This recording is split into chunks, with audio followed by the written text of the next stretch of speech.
Students, நம்ம economics கிளாஸில் இன்றைக்கி நம்ம பார்க்க வேண்டியது தேர்ட் டாபிக்னா ரிலேட்டிவ்லி இன்எலாஸ்டிக் டிமாண்ட் அப்படின்னு சொல்லுவாங்க.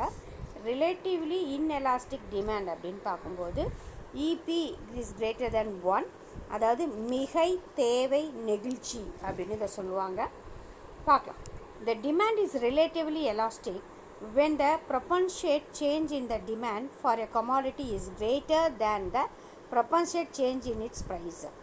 Here, the demand curve is gradually sloping, which shows that a proportionate change in the quantity from 5 to 10 is greater than the proportionate change in the price from 11 to 10. The change in the demand is 10 minus 5 by 5 into 100 equal to 100%. அதாவது என்ன சொல்கிறாங்க அப்படின்னா, இந்த change in price is equal to 10%, hence it is more elastic demand அப்படின்னு சொல்லி. அதாவது இந்த மிகை தேவை நெகிழ்ச்சி அப்படிங்கிறது பார்த்திங்கன்னா ஒன்றுக்கும் அதிகமாக இருக்கிறது. அதனால தான் இதுக்கு பேர் மிகை அப்படின்னு சொல்லுவாங்க, ரிலேட்டிவ்லி எலாஸ்டிக். அதாவது விலையில் ஏற்பட்ட மாற்ற விகிதத்தை விட, விலையில் எப்படி வேணாலும் மாற்றம் இருக்கட்டும், ஆனால் அதை விட தேவையில் ஏற்படக்கூடிய மாற்றம் அதிகமாக இருந்தால் அதற்கு பெயர் தான் ரிலேட்டிவ்லி எலாஸ்டிக் டிமாண்ட். நல்லா கவனிச்சுக்கோங்க.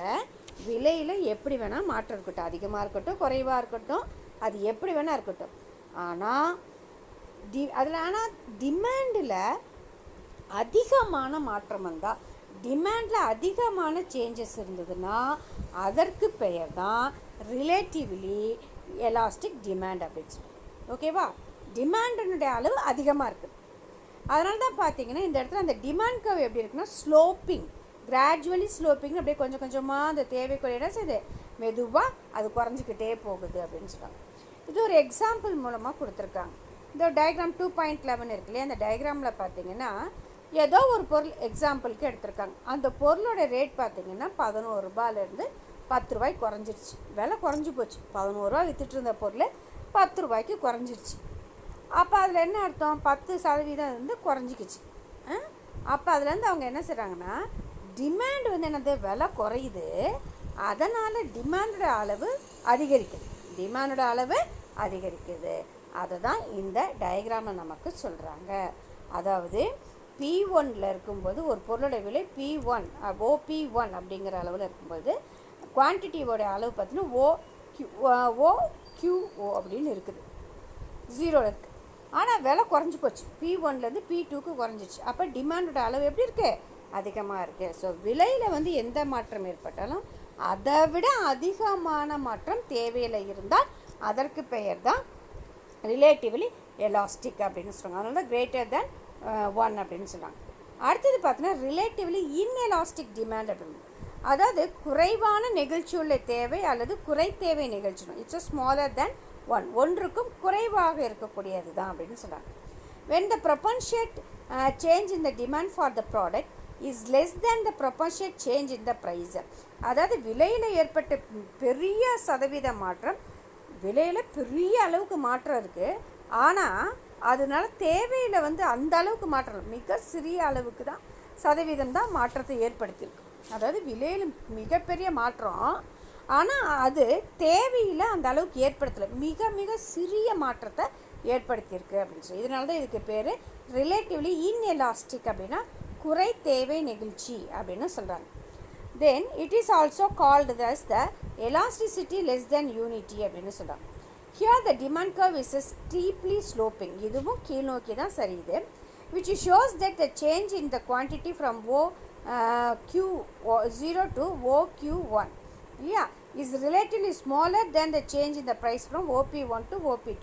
இந்த டயக்ராமில் பார்த்தோம்னா நல்லா பார்த்தா நமக்கு தெரியுது, ப்ரைஸ் வந்து OP1லேருந்து OP2க்கு நிறைய குறைஞ்சிருக்கு. ஆனால் டிமாண்டில் பார்த்தீங்கன்னா OQ1லேருந்து OQ2க்கு ரொம்ப குறைவான அளவுக்கு தான் அது மாற்றத்தை ஏற்படுத்துது. விலையில் மிகப்பெரிய மாற்றம், ஆனால் தேவையில் மிக குறைவான ஒரு மாற்றத்தை ஏற்படுத்துறதுனால தான் இதற்கு பேர் ரிலேட்டிவ்லி இன்எலாஸ்டிக் அப்படின்னு சொல்கிறாங்க. இட்ஸ் ஸ்மாலர் தென் 1, ஒன்றுக்கும் குறைவாக இருக்கக்கூடியது அப்படின்னு சொல்லலாம். அடுத்தது நம்ம 5th ஒன் பார்க்கக்கூடியது என்ன அப்படின்னா யூனிட்டரி எலாஸ்டிக் டிமாண்ட் அப்படின்னு சொல்லி இட்ஸ் ஈக்குவல் டு 1, அதாவது ப்ரைஸும் டிமாண்டும் ஈக்குவலாக இருக்குது. இதுக்கு பேர் அழகு தேவை நெகிழ்ச்சி அப்படின்னு சொல்கிறாங்க. The demand is unitary elastic when the proportionate change in the price of a product results in the same proportionate change in the quantity demanded. Here the shape of the demand curve is rectangular hyperbola, which shows that the area under the curve is equal to 1. Here OPO ROQO equal to OP1 R1 Q1. அதாவது விலையில் ஏற்படக்கூடிய சதவீத மாற்றம் எந்த அளவுக்கு விலையில் மாற்றம் ஏற்படுதோ அதே அளவுக்கு டிமாண்டுலேயும் என்னது சேஞ்சஸ் ஏற்பட்டுச்சுன்னா அதுக்கு பேர் தான் யூனிட்டரி எலாஸ்டிக், அதாவது அலகு தேவை நிகழ்ச்சின்னு இதை சொல்கிறாங்க. இதில் தேவைக்கோடு பார்த்திங்கன்னா ரெக்டாங்குலர் ஹைபர்போலா அப்படின்னா செவ்வக வடிவத்தில், அதே மாதிரி அதிபார வளைவுன்னு சொல்லியிருக்காங்க. செவ்வக வடிவத்தில் இருக்குது. இது ஒன்றுக்கும் சமமான பகுதி, அதாவது இதுவும் அதுவும் சமமாக இருக்கும் அப்படின்னு சொல்கிறாங்க. நமக்கு டயக்ராம் பார்க்கும்போதே தெரிஞ்சு போயிடும். எஸ், விலையும் டிமாண்டும் எப்படி இருக்குன்னு பார்த்தீங்கன்னா உங்களுக்கு ஈக்குவலாக இருக்கும் அப்படின்னு சொல்கிறாங்க. ஸோ இதுலேருந்து நம்ம என்ன தெரிஞ்சுக்கிறோம் அப்படின்னு நம்ம பார்க்கும்போது கீழே ஒரு பெரிய டேப்லர் காலம் கொடுத்துருக்காங்க. அதில் பார்த்திங்கன்னா அந்த இப்போ நம்ம 5 இது பார்த்தோம் இல்லையா, அந்த 5 இதனுடைய அமைப்பை இந்த இடத்துல கொடுத்துருக்காங்க. இபிங்கிறது இன்ஃபினிட்டிவாக இருக்கும், பர்ஃபெக்ட்லி எலாஸ்டிக். அடுத்த change in demand is infinity at a given ப்ரைஸ்னால் பர்ஃபெக்ட்லி எலாஸ்டிக் முற்றிலும் நெகிழ்ச்சியுடையது. டிஸ்கிரிப்ஷன் அப்படின்னா விளக்கம்னு அர்த்தம், டெர்மினாலஜினா நெகிழ்ச்சின்னு அர்த்தம், ஷேப் ஆஃப் த டிமாண்ட் கர்வ்னா தேவை வளைகோட்டினுடைய வடிவம் இருக்கும். ஸோ இந்த இடத்துல பார்த்தீங்கன்னா change in demand is infinity, ஒரு குறிப்பிட்ட விலையில் தேவை முடிவில்லாமல் இருக்கும், விலை முடிவே கிடையாது. ஹரிசாண்டல் படுகிடை கோடாக இருக்கும். ரெண்டாவது இபி ஈக்குவல் டு 0 அப்படின்னா இது பர்ஃபெக்ட்லி இன்எலாஸ்டிக்கில் முற்றிலும் நெகிழ்ச்சியற்றது. Demand remains unchanged whatever be the change in price அப்படின்னா விலையில் எந்த மாற்றம் ஏற்பட்டாலும் தேவையில் மாற்றம் இல்லாமல் இருக்கக்கூடிய நிலைகள் தான். அடுத்தது வெர்டிக்கல் செங்குத்தாக இருக்குன்னு சொல்லலாம். அடுத்த இபி ஈக்குவல் டு 1 அப்படின்னா யூனிட்டரி எலாஸ்டிக், இது ஒன்றுக்கும் சமமாக இருக்கும். Percentage of delta Q equal to percentage of delta P. It's a rectangular hyperbola அப்படின்னு சொல்லுவாங்க, செங்குத்தான அதிபர வளைகோடு அப்படின்னு சொல்லலாம். அடுத்தது 0 is smaller than E P smaller than 1 inelastic, அதாவது நெகிழ்ச்சியற்றது. percentage of delta q smaller than percentage of delta p is steeperனா செங்குத்தான சரிவுடையதுன்னு சொல்லுவாங்க. அடுத்து infinitive is greater than ep is greater than 1 elastic நெகிழ்ச்சியுடையது. percentage of delta q gives அதாவது greater than percentage of delta p is a flatterனா படிகடையான சரிவை உடையது அப்படின்னு சொல்லியிருக்காங்க. So இதுதான் வந்து பார்த்திங்கன்னா நமக்கு இது வரைக்கும் பார்த்ததில் டோட்டலாக ஒரு இதை கொடுத்துருக்காங்க, விலை தேவை நிகழ்ச்சியை பற்றி ஒரு டேப்லெட் களம் கொடுத்துருக்காங்க. அடுத்த determinants of elasticity of demand அப்படின்னா தேவையை தீர்மானிக்கக்கூடிய காரணிகள் என்னென்ன அப்படின்னு பார்த்தோம்னா there are many factors that determine the degree of price elasticity of demand. நிறைய காரணிகள் இருக்குது. அந்த நிறைய காரணிகளை ஒரு சில காரணிகளை நம்ம இங்கே பார்க்கலாம். If close substitutes are available for a product then the demand for that product tends to be very elastic. அதாவது இன்றைக்கி ஒரு பொருளுக்கு பல பதிலீட்டு பொருட்கள் இருக்குதுன்னு வச்சுக்கோங்களேன், பிரச்சனையே கிடையாது. ஏன்னா if the price of that product increases buyer will buy it substitutes, hence fall in its demand will be very large, hence the price elasticity will be larger. Example vegetables.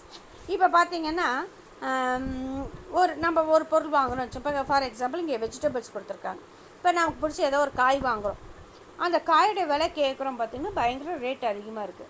இவ்வளோ ரேட் போட்டு இது வாங்கணுமான்னு சொல்லிட்டு வேறு காய்கறிகளை நம்ம என்ன செய்வோம்னா வாங்க ஆரம்பிச்சிடுவோம். அதுக்கு பேர் தான் சப்ஸ்டிடியூட்ஸ், பதிலீட்டு பண்ணுவோம். ஒரு பொருளுக்கு பதிலாக அடுத்த பண்டங்களை நோக்கி செல்லக்கூடியது தான் அப்படின்னு சொல்லுவோம். ஸோ அப்போ இந்த இடத்துல பார்த்தோன்னா தேவையினுடைய அளவு கொஞ்சம் நம்ம யூஸ் பண்ணுற அந்த பொருளுடைய விலை கொஞ்சம் உயர்ந்தால் கூட நம்ம என்னது தேவையினுடைய அளவு நமக்கு குறைஞ்சிரும் அப்படின்னு சொல்லுவோம். For salt no close substitutes are available. ஆனால் உப்பு நம்ம எடுத்துக்கலாம்னு வச்சுக்கோ, அது என்ன விலை விற்றாலும் நம்ம வாங்கி தான் ஆகணும். ஏன்னா அதுக்கு ஆல்டர்னேட்டிவ் இது வரைக்கும் இல்லவே இல்லை, பதிலீட்டு பண்டங்கள் இல்லவே இல்லை. Hence even if the price of a salt increases the fall in demand may be 0 or less. இதுலேருந்து பார்த்திங்கன்னா பதிலீட்டு பண்டங்கள் இல்லாதனால இது விலை தேவை நிகழ்வுங்கிறது ரொம்ப குறைவாக இருக்கும். Hence salt is price is inelastic. அதனால் பார்த்திங்கன்னா இது தேவை நெகிழ்ச்சி அடையது நெகிழ்ச்சியற்றது அப்படின்னு சொல்லுவாங்க. ரெண்டாவது பாயிண்ட் பார்த்தீங்கன்னா proportion of consumers income spend, நுகர்வோரினுடைய வருமானத்தில் எவ்வளவு செலவு செய்யப்படுகிறதுன்னு சொல்லியிருக்காங்க.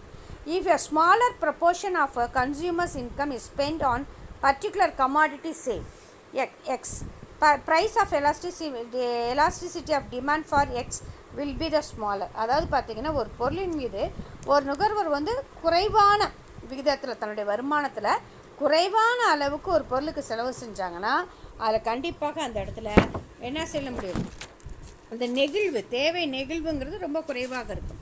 ஃபார் எக்ஸாம்பிள் பார்த்தீங்கன்னா சால்ட். இப்போ சால்ட்டோட விலை வந்து வருமானம் எவ்வளோ அதிகமாக இருந்தால் கூட அந்த அளவுக்கு உப்பினுடைய விலை வந்து அதிகமாக இல்லை. அதுக்காக நம்ம செய்யக்கூடிய செலவு ரொம்ப குறைவு. அதனால் இந்த இடத்துல பார்த்திங்கன்னா அதனால தான் இதை வந்து இன்எலாஸ்டிக்னு சொல்லுவாங்க. தேவை நெகிழ்வு மிக குறைவாகவே இருக்குது அப்படின்னு சொல்லுவாங்க. அடுத்தது பார்த்தீங்கன்னா number of users of commodity அப்படின்னு சொல்லுவோம். If a commodity is used for greater number of users it is price elasticity will also be larger. அதாவது ஒரு பொருளுக்கான பயன் அதிகமாக இருந்துச்சுன்னா அப்பொருளுக்கான விலை தேவை நெகிழ்வு அதிகமாக இருக்கும். ஃபார் எக்ஸாம்பிள் மில்க்கு கொடுத்துருக்காங்க. Is used for butter, milk, Garton. இப்போ அந்த பால் எடுத்துக்கிட்டோம்னா தயிர், மோர், நெய், ஐஸ்கிரீமு எல்லாமே அதில் தயாரிக்கிறாங்க. So hence even small fall in the price of milk will tempt the consumers to use more milk for many purposes. ஏன்னா இன்றைக்கி அந்த பாலை வச்சு நிறைய செய்கிறாங்க.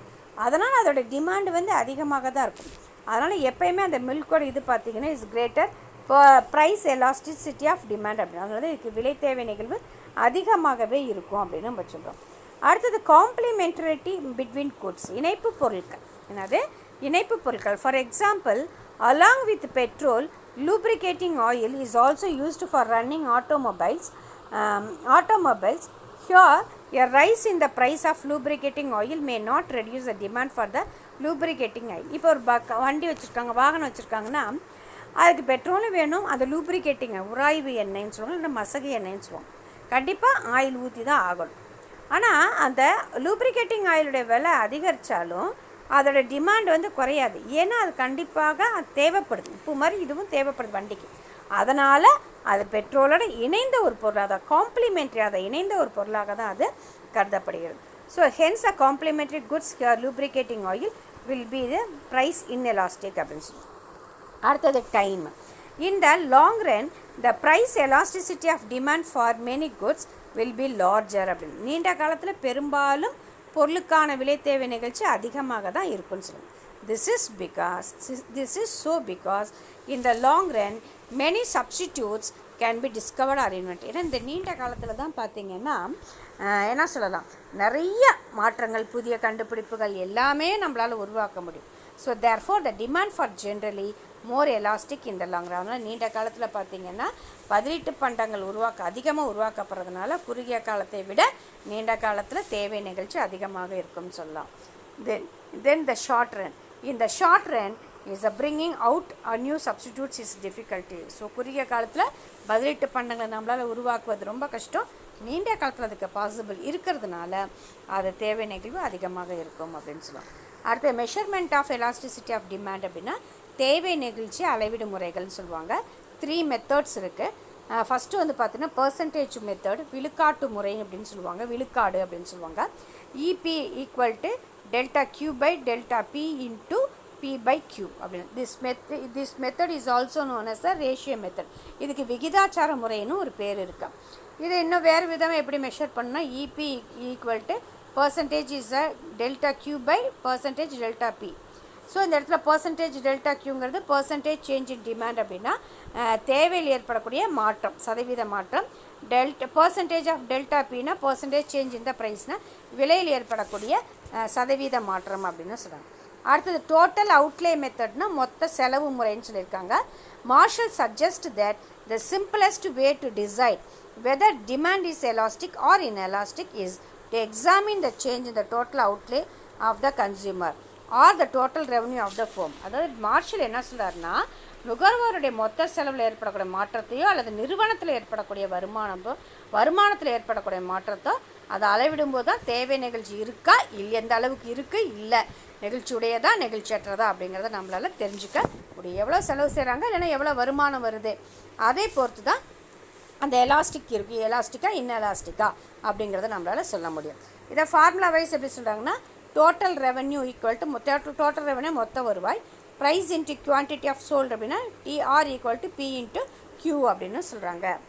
அடுத்தது பார்த்தீங்கன்னா ஒரு டேப்லர் காலம் கொடுத்துருக்காங்க இல்லையா, இந்த டேப்லர் காலத்தில் 150 ப்ரைஸ்னா விலை, குவான்டிட்டி டிமாண்டட்னா தேவை அளவு, டோட்டல் அவுட்லேன்னா மொத்த ஒதுக்கீடு, எலாஸ்டிக்னா நெகிழ்ச்சி அப்படின்னு சொல்கிறாங்க. 150னா விலை அதிகமாக இருக்கும்போது டிமாண்டோட அளவு குறையுது. ஸோ மொத்தம் அதனோட ஒதுக்கீடு வந்து 450 இஸ் கிரேட்டர் தேன் 1 கொடுத்துருக்காங்க, 1 விட அதிகமாக இருக்குது. அப்புறம் 125 175 விலை குறைஞ்சிக்கிட்டே வருது, டிமாண்டோட அளவு அதிகரிச்சுக்கிட்டே வருது. ஸோ ஒரு குறிப்பிட்ட ஸ்டேஜில் பார்க்கும்பொழுது 450 500 500 450 வருது. ஸோ 450 500 பார்க்கும்போது கிரேட்டர் தென் 1 இருக்குது, 500 500 ஈக்குவல் டு 1ன்னு வருது, 500 450 அப்படின்னு பார்க்கும்போது இஸ் ஸ்மாலர் தென் 1 அப்படின்னு வருது. அடுத்த where there is a inverse relationship between the price and the total outlay demand is elastic அப்படின்னு சொல்லி. ஸோ மொத்த விலைக்கும் மொத்த செலவிற்கும் உள்ள எதிர்மறை உறவுகள் இருக்குது. So direct relations means inelastic. So இதில் நேரடி வந்து பார்த்திங்கன்னா நெகிழ்ச்சி அற்றதாக இருக்குது.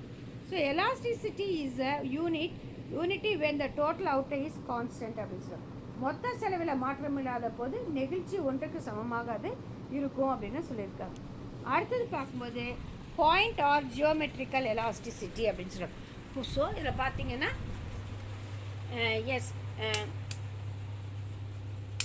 இதில் பாயிண்ட் ஆர் ஜியோமெட்ரிக்கல் எலாஸ்டிக்னா when the demand curve is a straight line தேவைக்கோடு வந்து நேர்கோடாக இருந்துச்சுன்னா it's said to be a linear அப்படின்னு சொல்கிறாங்க. அதாவது பார்த்திங்கன்னா தேவைக்கோடு நேர்கோட்டில் இருக்கும்போது அந்த புள்ளியில் வந்து வலப்பகுதியிலேருந்து இடப்பகுதிக்காக டிவைட் பண்ணணும் அப்படின்னு சொல்கிறாங்க.